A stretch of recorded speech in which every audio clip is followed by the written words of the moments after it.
Chapter 20. The next morning I woke to the smell of bacon cooking. I reached, unseeing, across the bed and found the sheets beside me cold. Devon had been up for a while. Opening my eyes, I found the room filled with light and knew I'd slept later than I'd planned. Remembering that Ethan would be there this morning, I wondered if he might already be there for breakfast, and got dressed before going in search of my mate. I found him in the kitchen, as I'd suspected. What I hadn't expected was the large pile of food he'd prepared. He had a large griddle covering 2 burners, with several pancakes cooking on it, and a bowl of whisked eggs nearby waiting to be cooked, the skillet sitting on the other side of the stove. The pile of cooked pancakes had at least 10 on it already, there was second platter, and he was continuing to make more. I smell bacon. I looked around and didn't find any. It's in the oven. He flipped a pancake on the griddle. It's got another 10 minutes or so. Is a whole army coming? I couldn't imagine how many people it would take to eat this.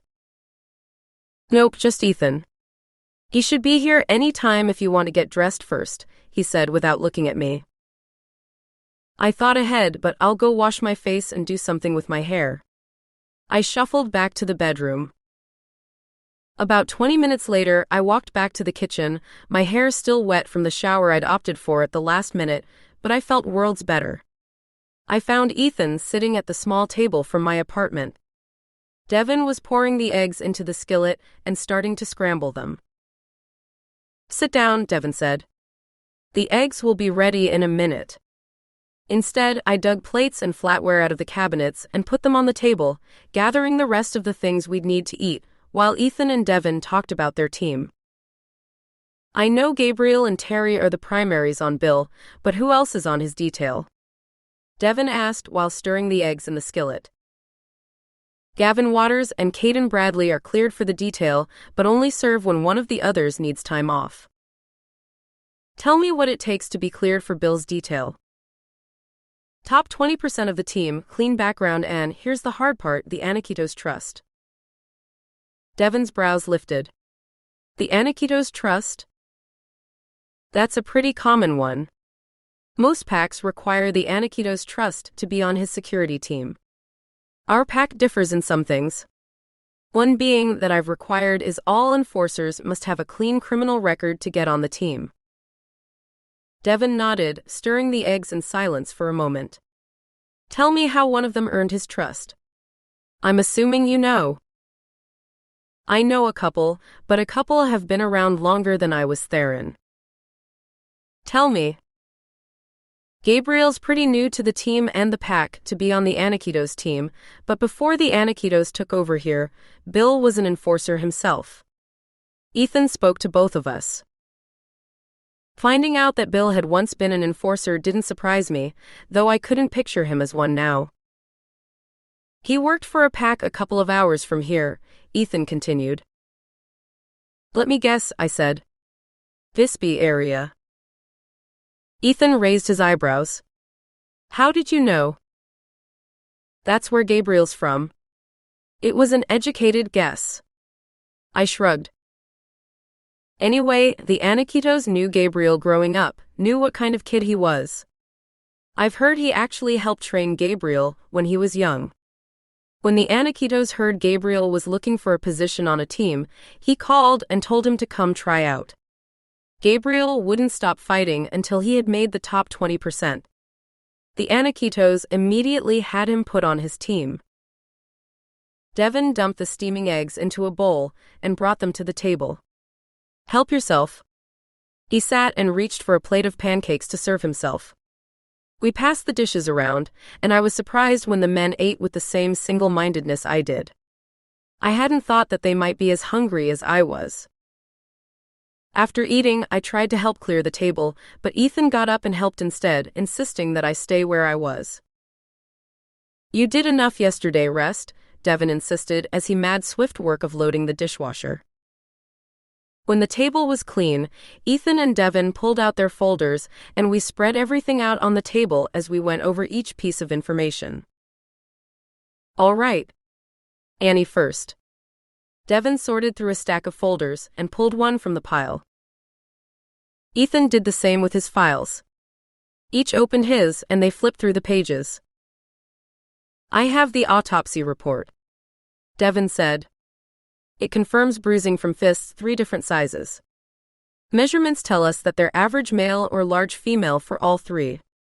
Also, there was some small cotton fiber found on her body, but it wasn't unique enough to lead them to the killers, though it might help with a conviction should they find a suspect. Devon looked up. You and I know that if this is one of us, there won't be a conviction. I knew he was talking to Ethan, but I understood the reasoning and shared the sentiment. While technically a kitsune could hide what he was in prison, because our shifting isn't tied to the moon and we can go months or even years without shifting, if we need to, in reality it's dangerous. If someone has rejected the rules enough to murder someone, then they can't be trusted to keep our secret in a confined and closely monitored environment. Ethan nodded. I knew he agreed with Devon. If the murderers were kitsune, they'd never see a jail cell. All right. This is what I have. He pulled several sheets of paper from his own folder. Known associates, her parents obviously sisters, Kylie and Camilla all shifters. The boyfriend, Meza, is a normal human. A couple of girlfriends, again human, and a couple more shifter girls. I have names here, but none of them appear on any of the other lists. Any past associates? Just the 2 past boyfriends we already know about, Bailey and Scott, both shifters. Are they on any of your other lists? Actually, yes. Good, now we're getting somewhere. Devon looked satisfied. What other list are they on? I couldn't help it, I was curious. I'm getting to that. Ethan shuffled pages. Brandon Stone. Known to associate with Nicki Daniels, he nodded in my direction before continuing. Wesley Garza, Christian Bailey, Bryson Jessup, Noah Scott, and Troy Behrman. All shifters. Devon's brows lifted at the list. I recognize 3 of the names other than my own. Interesting. Anything more? Devon asked. Ethan nodded, moving to another piece of paper. Troy Behrman, known to associate with Brandon Stone, Bryson Jessup, Raphael Howard, Mickey Thomas, also known as Mouse, Wesley Garza, and Weston Bauer. I know Weston is an enforcer, and that Troy was. Who's this Thomas? He's another enforcer. He was at the meeting. Devon nodded, and Ethan went on. Howard too. Last we have Weston Bauer, associates with pretty much the same as Troy, with the exception of Stone. Well, it looks like the common threads are this Garza and Jessup, but what do you know about Thomas? Devon wanted to know. He's from Wyoming, been here about a year. And Howard? Came from California, been on the team for the last 5 years. I've never had any problems with him. He does what he's told, but doesn't enjoy hurting people. He's about your age. Ethan gave the answers as if reading them from a list. Devon made an unhappy face. I know Troy is from around here, I grew up with him. What about Bauer? I don't know the name. Family moved in around 20 years ago. He was still in school, and he graduated here. He tried for a long time, and had several qualification fights before he made enforcer, at just over 30. He's been on the team about 3 years. I did the math and realized that made him about 33, 34. Brittany might remember him, but I didn't recall the name. What's your take on him? Devon asked. Mediocre at best. He'll do almost anything you tell him to, without reserve. He seems to enjoy administering punishments, and I wouldn't trust him to fight at my back. Yet you sent him to track the man who attacked my mate? I heard the anger in Devon's voice, and felt a trickle of it through our connection. He was either very angry or not bothering to hide it. Ethan shrugged. I didn't know who else to send, and it got him out of my hair. It sounded almost reasonable, but it had very nearly cost me dearly, so I couldn't be too forgiving. Of course, bad decisions on his part had also cost him a position of authority in the pack, which helped some. We now know that Troy is in contact with Brandon, and I suspect Bauer is too. We need to get a hold of his call records. Do you have the contacts for that? Devon looked at Ethan, expectant. No. I've never needed them before. Well, we do now. I'll see if my police contact can get them. Devon spoke as much to himself as to Ethan.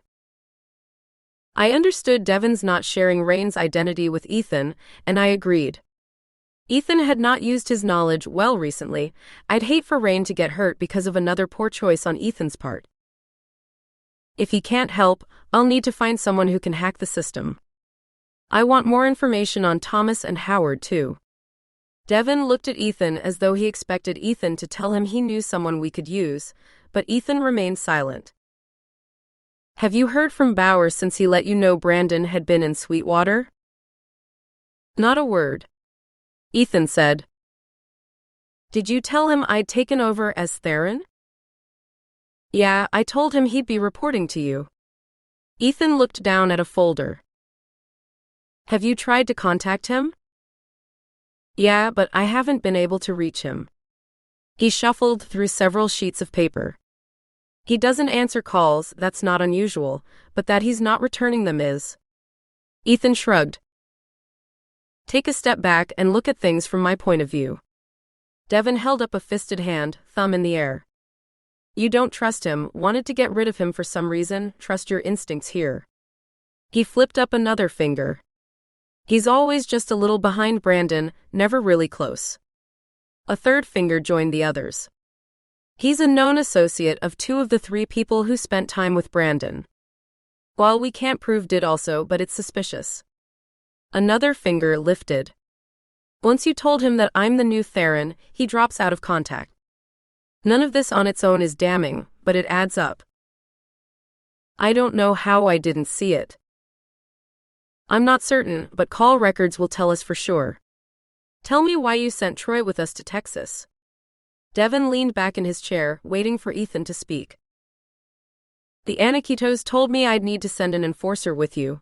I put word out to the team that I needed someone for a trip, and gave them the dates. He paused. I always gave them the option to volunteer. Did they know who they would be guarding? Yeah, I try to let them know as much as I can. In case it's someone they don't get along with, they can opt out. What about where we were going? No, the Aniquitos didn't give me that information. Troy volunteered? Yeah. I had no reason to question his motivation, so I sent him. Devon nodded, not sensing any deception from Ethan. He looked back down at the pages listing the people we were investigating and their associates. What about this Mickey Thomas? Tell me about him. He hasn't been around long. He seems like a good kid, small but fast. He could use more training, learn how to use his speed to his advantage, but he's not bad. I'd let him have my back, but I'd hope backup wasn't too far away. I want to meet him, Devon said, and Howard, he added, almost as an afterthought. He was at the meeting. I thought back, but I didn't recall anyone that fit the description, but then my attention had been on Devon, not the rest of the team. I don't doubt that, I still want to meet him. Also, I'm going to need contact information for everyone on the team. I'll send that to you. He pulled out his PCD and touched the screen several times before looking up. There's the contact list.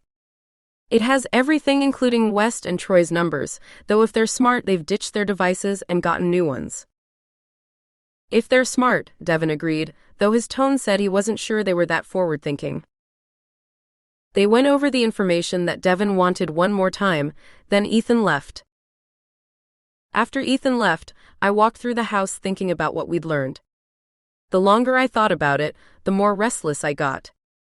I started looking for something to distract myself. How about we go for a ride? Devon came up behind me as I stood staring out the window, his arms wrapping around my waist. I turned in his arms. A ride? We've only taken the bike out for small trips around town since I got the new one. Let's go for a ride. When Devon had moved back to town, all he'd had was the motorcycle he'd kept while he was in the army. Since then, his dad had given him back the old pickup he'd driven before he'd left. He'd driven both for a while, until the supremacist group had been harassing us before we went to Seattle destroyed his old bike. It had taken a while, but the insurance company finally made a decision and paid. Devon had used the money to get another bike. It wasn't that he had needed one, but we both enjoyed an occasional ride. I glanced at the clock on the wall and grinned. We've got plenty of time before dinner. Go change, I'll get the gear. I changed from my lightweight dress into jeans, a t-shirt, and pulled on my boots and headed out to the carport where we kept the bike. Here, Devon handed me a jacket. It had been his spare, but it had become mine after we started seeing each other. He waited until I'd shrugged it on and zipped up before handing me my helmet. I flipped my hair away from my face and slid my helmet on, fastening it under my chin. I waited while Devon slung one leg over and kicked the engine over before I climbed on behind him and wrapped my arms around his middle. The bike jerked beneath me and we took off down the driveway. We hit the highway and headed east out of town. The noise of the bike and our helmets made talking impossible. I let the vibrations of the bike rumble through me. Enjoying the wind in my face, I watched as the landscape slide past and let my mind wander. A relaxing peace washed through me as the roar of the engine and air filled my ears. I'd like to stop and see someone, if you don't mind. Devon's voice whispered through my mind, startling me from my daydreams. I don't mind, I thought, before turning my attention back to the mountains surrounding us. Before long, Devon slowed the bike as we rolled into Duncan. I looked around the tiny town that was almost as familiar to me as my own. They closed the diner? Devon's dismay was apparent in his mental voice. Yeah, it closed a couple of years ago. The owners moved out of state to be closer to grandkids. They didn't sell it? They tried for a while, but there were no takers. You've been back for almost 6 months. I can't believe you haven't been through here yet. I felt him shrug through the stiff jacket. I've been busy. We have had a busy few months. He cruised the main highway through town. Wow. A medical clinic. Yeah, they put that in about 5 years ago. For a couple of years, there was no doctor in town after Doc Haley left. I heard he was gone, but not why. I never heard. Whatever it was, they kept it real quiet. At the east end of town, he pulled off the road. He waited until the 2 cars behind us had passed before making a U-turn, heading back through town. After about a half a mile, he came to AY and took the road we hadn't come in on, cruising High Street until we got to Main. He cut down the small hill and crossed the highway we'd come in on to take Highway 75 over the river and head north out of town again. There's not much farmland left. This part of town has really built up. Devon thought. It has, I agreed, as we watched the clusters of houses speed past. After several miles, we were back to more scattered houses and buildings.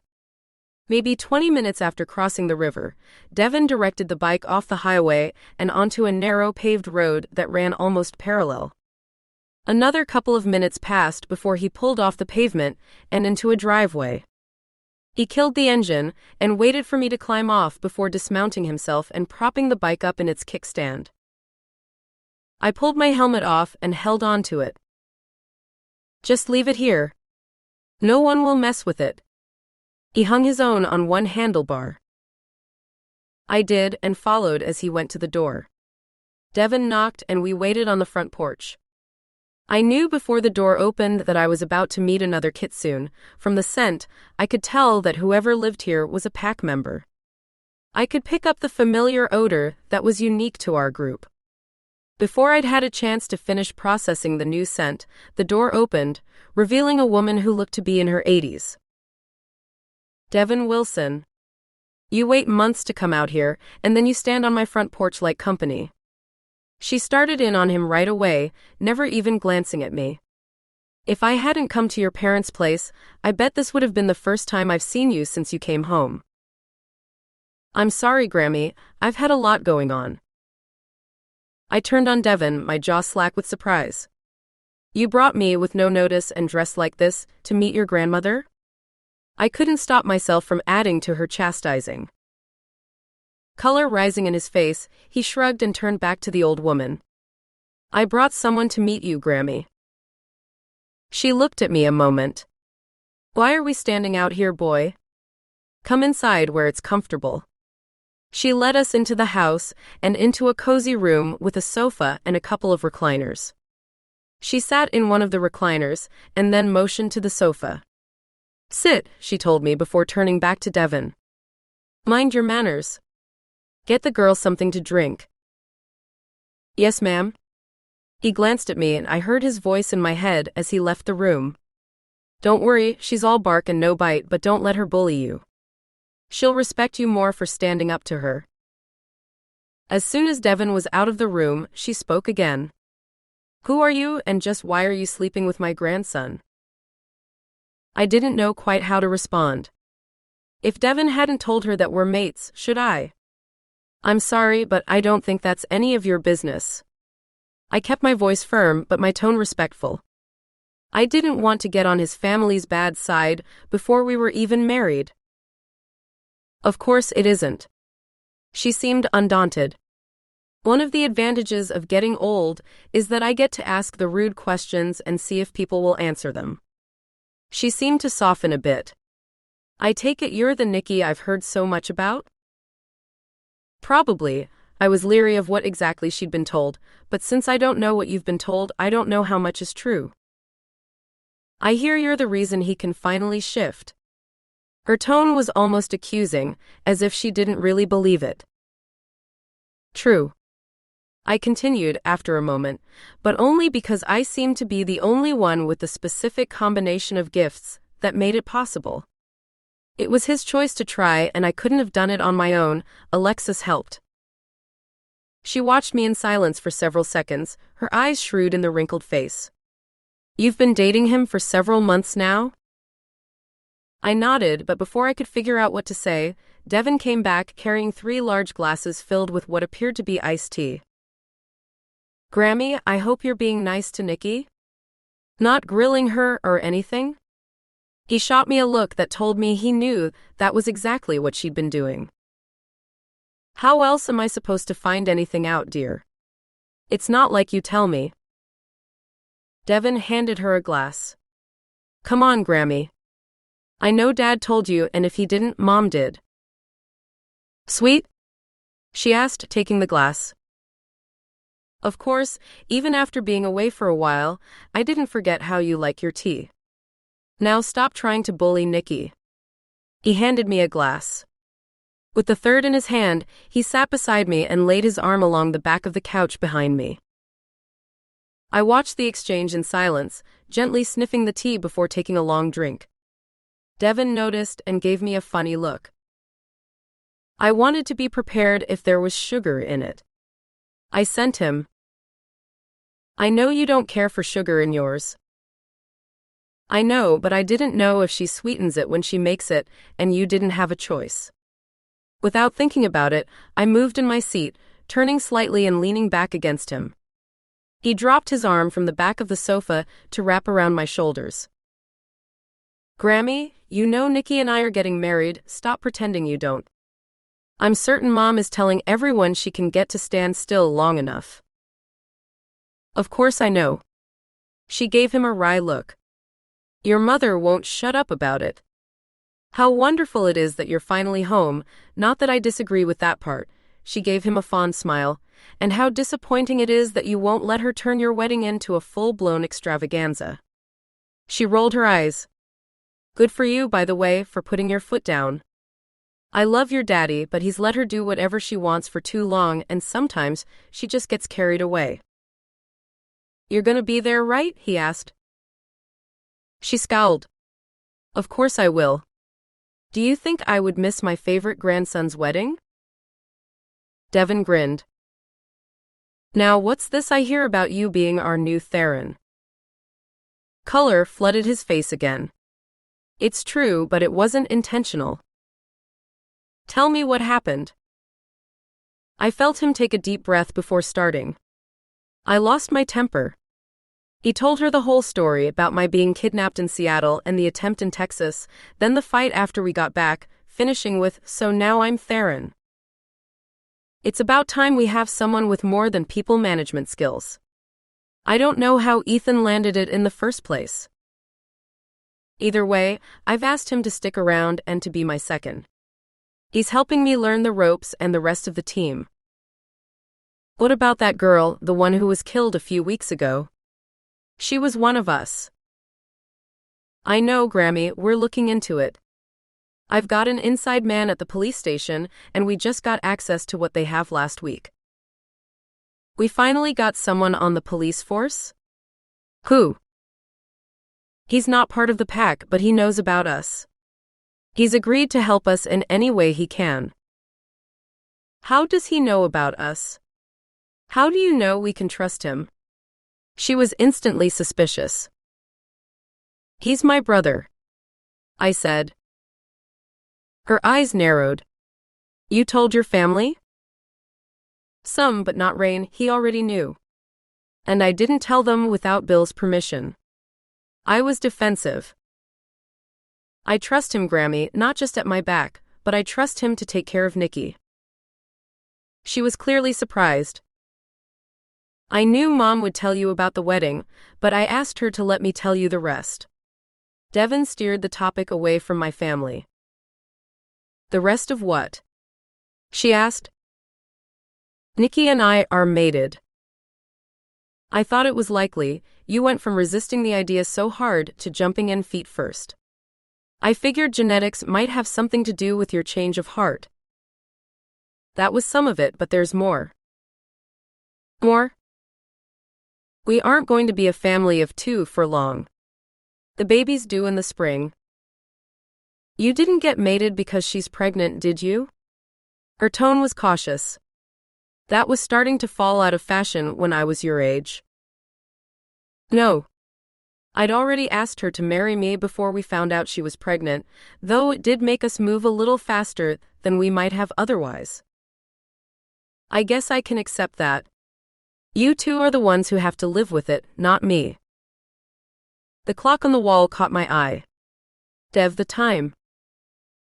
He followed my gaze and saw what I meant. Grammy, we're going to have to go.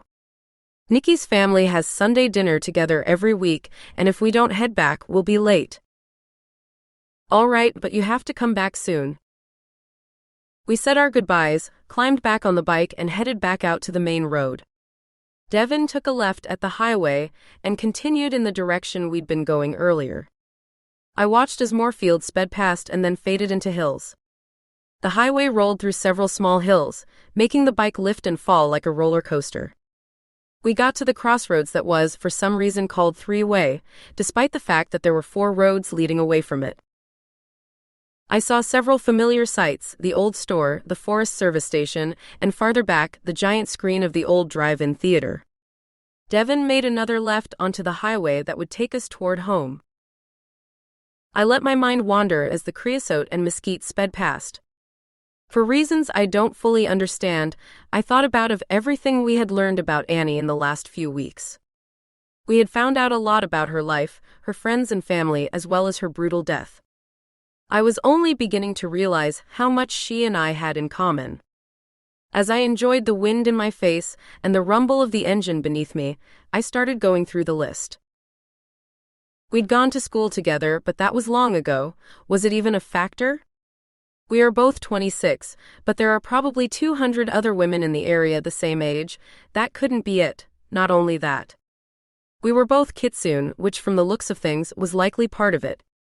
We both had steady jobs, though the jobs themselves were different. We both had some kind of relationship with members of that fricking supremacist group. We were both in serious relationships. I felt my body jerk as it hit me. I knew what Annie and I had in common. What's wrong? Devon's voice echoed through my head, startling me again. I know what it is. I know what Annie and I have in common. What? You kind of. Me? I didn't know her, he was confused. Only kind of. I am dating, mated, involved with you. She was seeing a human. The supremacist group. Devon's mental tone was certain. He knew as well as I did how the supremacist group felt about normal humans. They believed that they were inferior to the kitsune, with the exception of non-shifting kitsune. Somehow, they supremacist group seemed to feel that non-shifting kitsune were lower than normal humans. I didn't get it, but it wasn't my ideology. I didn't have to understand. The bike sped until we were doing just over the speed limit instead of cruising along and enjoying the ride. I've got to make some calls before we leave for dinner. I didn't answer but tightened my arms around his waist. They'd been loosely wrapped around him, now I wanted to feel him in my arms. I silently cursed the helmet because I wanted to smell him too, but couldn't. Once we got back to the house, Devon made his calls while I changed and got ready to go to my parents'. I helped Mom cook, and by the time we sat down to eat, I was glad Devon had taken me out for a ride. Mom and Brittany didn't talk about anything but the wedding, and while I realized that we didn't have a lot of time, I didn't feel like I needed to eat and breathe it. As we passed dishes and served ourselves, I looked around the table, desperate for something else to talk about, but Rain was on duty, so he wasn't there to help me. My eyes fell on Cameron, the oldest of the boys, and without remorse, I jumped at the opportunity. Cam, how's Janelle? I asked. He met my eyes and I could tell he knew what I was trying to do, but after the fight I'd stumbled upon a few days earlier, I felt no guilt. She's good. She had to work tonight, but she'll be off for the wedding, even if she has to trade for it. Good. I really wished he hadn't turned it back around to the wedding, but I could play that game too. When's it gonna be your turn and me taking time off to attend? He shot me a look that said he'd get even. Not all of us are as certain as you are. Not all of us are ready to commit to a lifetime after just a few weeks. Not being able to tell him about mating, I didn't have a response, so I regressed to childish behavior. I stuck my tongue out at him. That was mature, Devon's voice whispered through my mind. I let a laugh echo across our mental connection and gave him a smile. We do what we have to do. Aloud I said, you've been seeing Janelle for a lot more than a few weeks. I have, and things may or may not be progressing in that direction, he gave me a wry smile, but I'm not going to let your hurry to tie the knot rush me into anything I'm not absolutely sure of. He stuck his tongue out at me in return. See? I thought at Devon. Hey, I wasn't pushing, I was just curious. I pretended innocence. No. You were trying to make me the center of attention instead of you. You're not fooling me. He laughed, good-natured. We all laughed along. Tracy took mercy on me and started telling us about Tammy's latest development. My 1-year-old niece had decided that she was only going to wear one outfit. You couldn't talk her into wearing anything else. They could get her into pajamas for bed, but as soon as she woke the next morning, she insisted she put the outfit back on. We all looked at the little girl sitting in a high chair next to the table. She had on a dark purple t-shirt that read, "Just Call Me Trouble," a hot pink tutu, and brown cowboy boots. We all exchanged looks, several of us laughing and trying to keep it quiet. It's no worse than what Brittany insisted on wearing at that age, Mom said. She had a princess dress that she wore with a pair of net fairy wings and these brown leather shoes she called her cowboy shoes. I never did figure out why she called them that. Brittany shrugged, apparently having no clue either. Conversation flowed from there. We talked about everyone's week until it got to be my turn. How was your week, Nicki? Tracy asked. Good. Friday was my last day at the college. I'll miss some of the people, but I think the change will be good. I'm taking a week off before I start at the antique shop. I'm hoping I have enough to do so I don't start going stir-crazy. Don't worry, I'll keep you busy. Mom winked at me. I didn't doubt her. For a moment, I felt guilty about letting her do so much of the work towards my wedding, but I knew she enjoyed it, and I pushed the heavy feeling away, determined not to let it get to me again.